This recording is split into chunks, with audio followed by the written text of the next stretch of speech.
welcome to a slightly unconventional edition of Sports Talk from A to Z.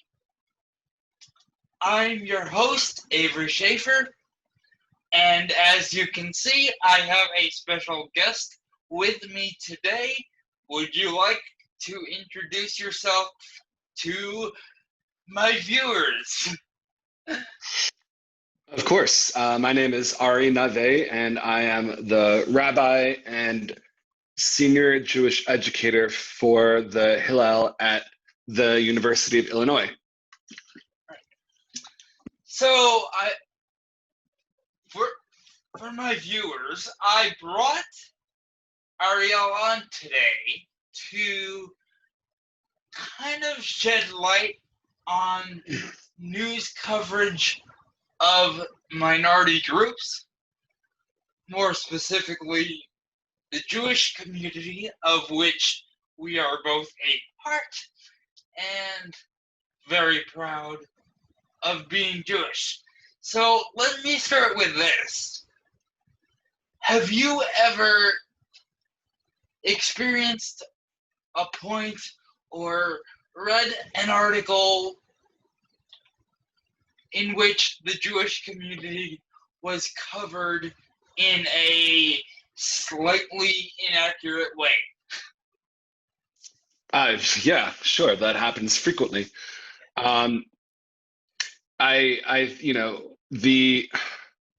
unfortunate reality of the situation in which our community exists right now in this country, and to some extent worldwide, is that there is, unfortunately, and there has been a significant rise in anti-Semitism. And what that means is, and how that manifests, is when that kind of misrepresentation happens in the media, in whatever context, and more often than not, it's not necessarily malintended, but when that does happen, it's not always noted by the non-Jewish community, which is to say that it's an issue of what I have seen as dog whistles in some ways, and what that means is certain statements are made or certain images are shown about the either directly or indirectly about the Jewish community, and they're used in such a way that they're not immediately tagged as being anti-Semitic unless you're actively looking for anti-Semitism. But they're used as dog whistles are to make that point to the people who can see them. All right. Now, I want to draw a very important distinction here. And this is something that a lot of news coverage of the Jewish community confuses. And that is the difference or lack of appreciation for the difference between anti-Semitism and anti-Zionism. Can you speak to that a little bit? Yeah, of course. I see it almost like the relationship between a rectangle and a square, in the sense that, to me, you know how a square is a rectangle, but a rectangle is not always a square? Yes. So, to me, anti-Semitism is not always anti-Zionism, as in it manifests in other different ways. Then anti-Semitism manifests in other ways than just calling out Israel, right? And critique of Israel, to me, is not anti-Zionism, it's critique of Israel. I consider myself a very proud Zionist. I always have.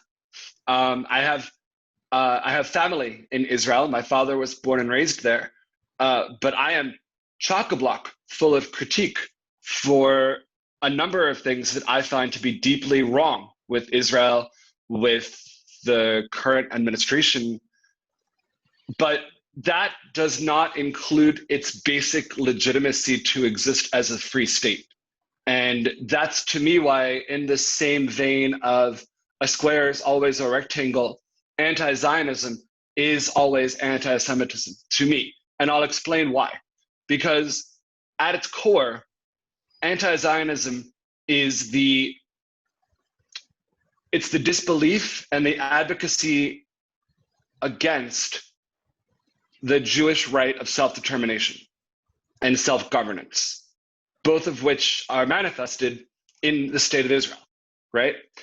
Both of which were granted, I guess, or hard fought for in 1948 when Israel was granted statehood.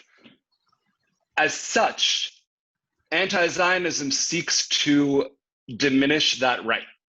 And that, to me, is anti-Semitic. Now, again, I want to make this clear. Critique of Israel is not anti-Zionism. That's critique. And I think it's the same way that critique of America is not anti-patriotic. It's not un-American. I would say it's the utmost patriotic because it demonstrates that you want your country to stand up for the ideals that it ostensibly espouses. So that is, in my world, kind of the same thing in terms of how I see Zionism. Does that make sense? Yes, it makes sense to me, and makes me want to ask: Are you personally pro-Israel, or what your average person considers pro-Israel to be? I would think so. I mean, as I said, I have a very strong personal and familial connection to Israel, and I've lived there. So Israel is not a country that I kind of have a small, like, distant relationship with. It's in me. I see it manifested literally every time I talk to my father. So, I can't be anything but pro-Israel. Now, does that mean the same thing to me as it does to someone else who might have a different political perspective than I do? I'm not sure. And I think it's a blessing and a curse in some ways, because I think our community, and I'm not going to speak to non-Jews and how they see that term, but within our community, I think that binary of either being pro or anti-Israel is really dangerous, because it's way more nuanced than that. Yes, and part of the reason why I asked you that question is to point out that nuance. Absolutely. I have an Israeli flag hung in my dorm room, and right. I have been accused by an acquaintance of mine who shall remain nameless of being anti-Palestine. Right. And I tried to explain to this person that pro-Israel and anti-Palestine can be the same thing, but they don't necessarily have to be. Absolutely. It's a both and. It has to be in my world. Yeah. So back to the oh, yes, I was asking you, are you a Benjamin Netanyahu supporter or denouncer. Do you like him personally?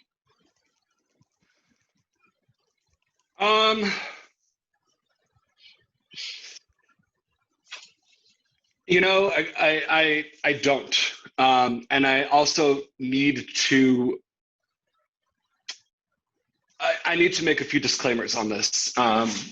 You know, I think the biggest one is that, you know, while I absolutely, you know, I very much represent a Jewish community larger than just me. My opinions are my opinions, and they don't necessarily or explicitly represent the rest of the community.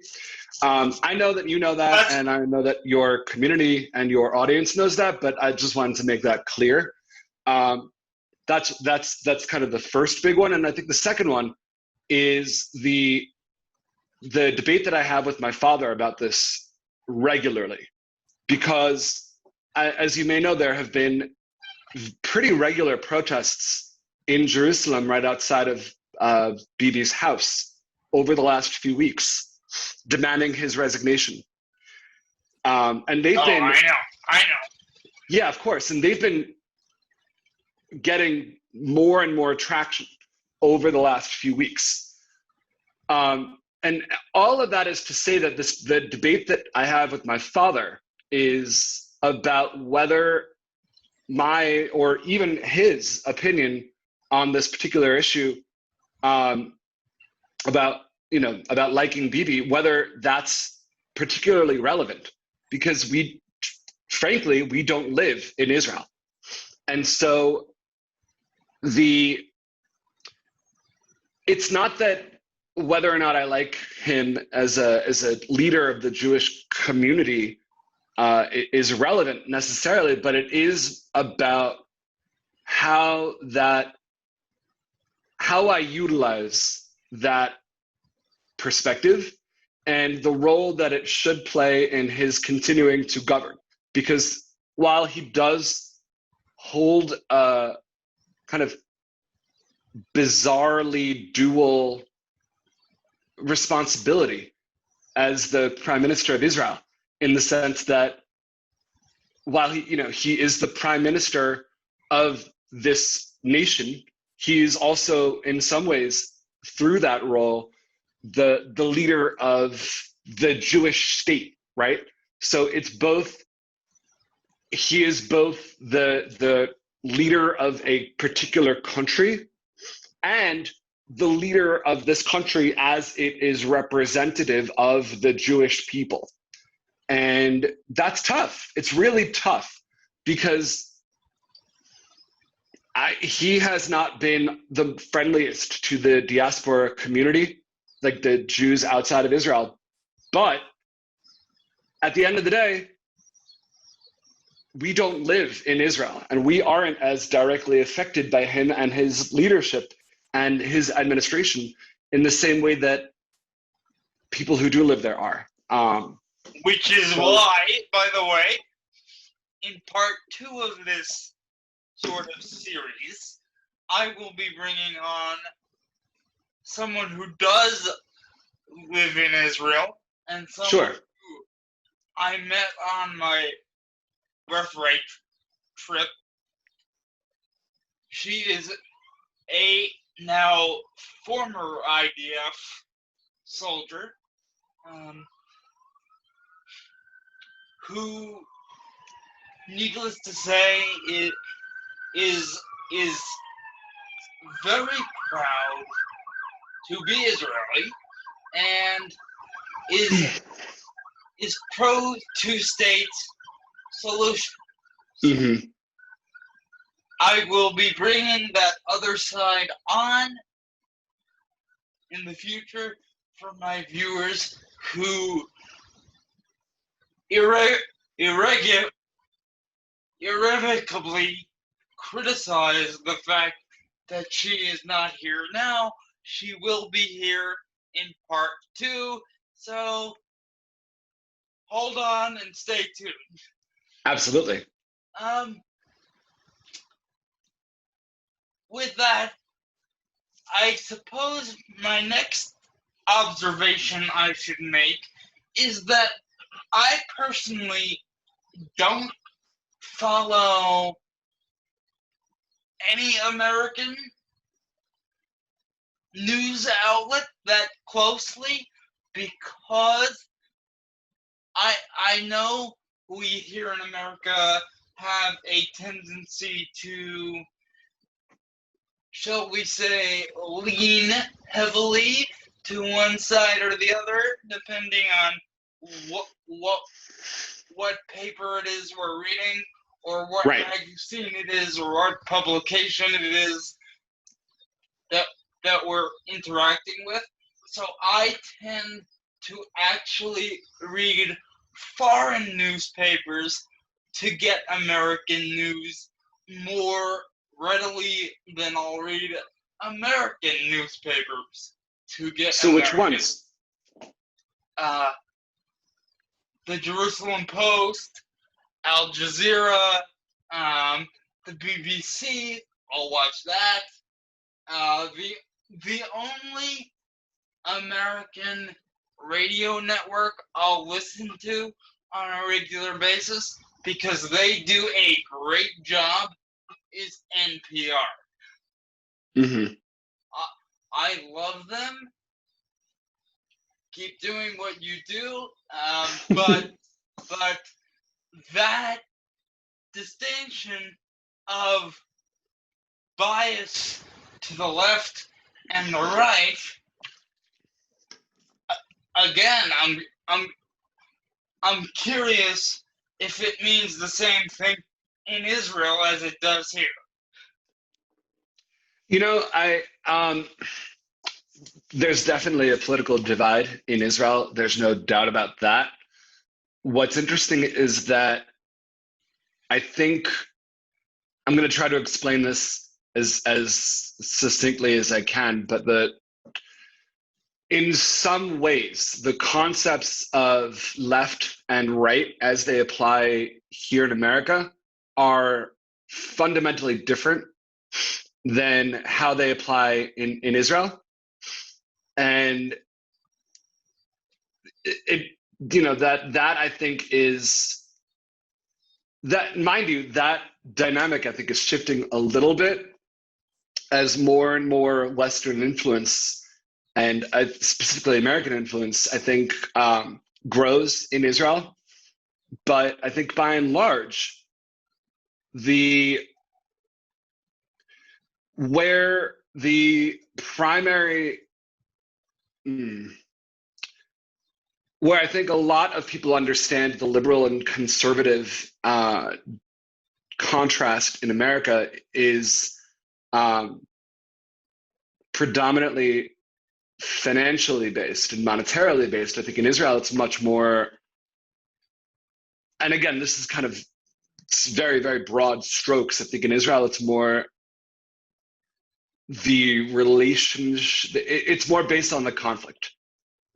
And I think it's the conflict, and in some ways, it's the relationship that the government has with religion, which might sound striking, yes, because Israel is a Jewish state. But in some ways, the left in Israel is much more open to accepting a broader spectrum of what Judaism should look like, and is much more open to understanding the progressive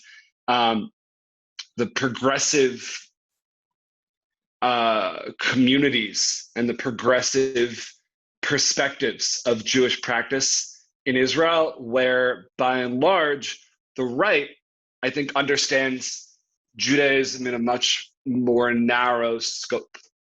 Again, this is extremely broad strokes, and there are far more nuances there, but I think that sort of explains that dynamic. Yeah.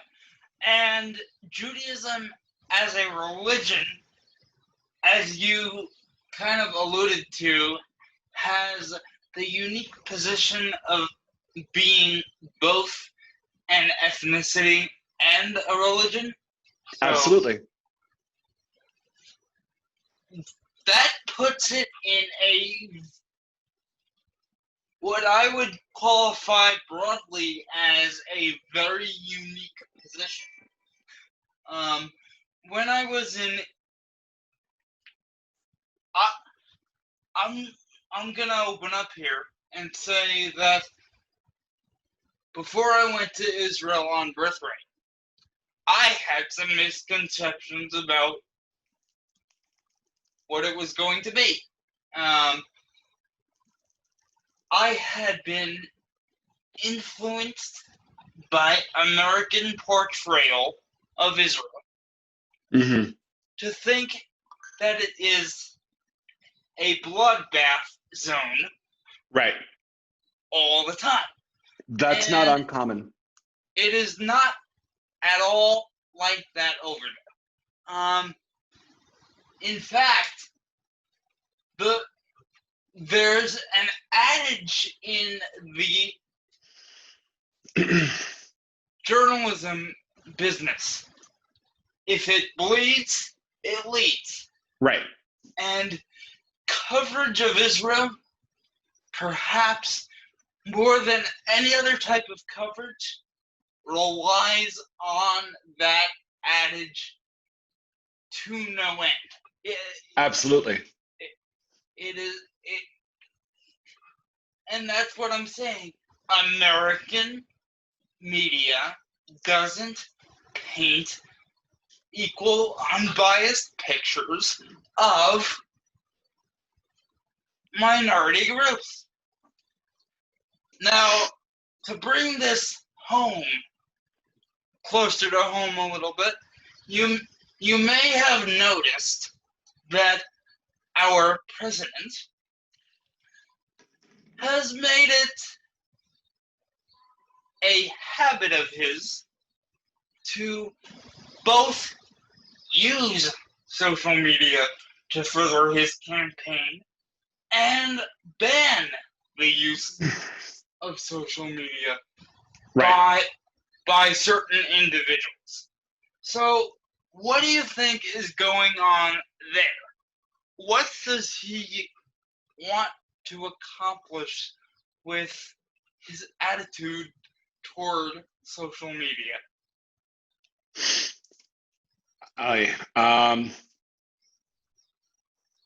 That is a good question. Being that I have not yet spoken with him, I can't say for sure, but I don't know. I mean, I think it's. Is it the same thing that goes on with American coverage of Israel? Well, I wouldn't say necessarily. I think what you see in the issue of American coverage of Israel is a fundamental misunderstanding of how complicated and nuanced the issues within the conflict are, and the either inability or lack of desire to really demonstrate all of that complicated nature, because it's a lot. It's a lot, and I don't know if there's the I wouldn't say that I don't know if there's the appetite for all of that nuance and complication, because I really do think that there is. I don't know if there's I don't know if it would. I don't know if it's being communicated as well as it needs to be. And so therefore, I don't think people know that they can even understand all of the nuances, because not everybody seeks it out. In regards to the Trump's complicated relationship with social media, that I don't know. I mean, it's challenging to kind of gauge his temperaments on any given day. Yeah, it certainly is. And not to get overly American political, he is certainly a character that has not helped the American relationship to Israel or any other foreign power for that matter. Well, I think again that's an issue where the what you're seeing is a very narrow understanding of what pro-Israel looks like, and I think that's really unfortunate because the scope of what it means to love Israel is so much wider than the one that is portrayed so frequently, and that's disappointing.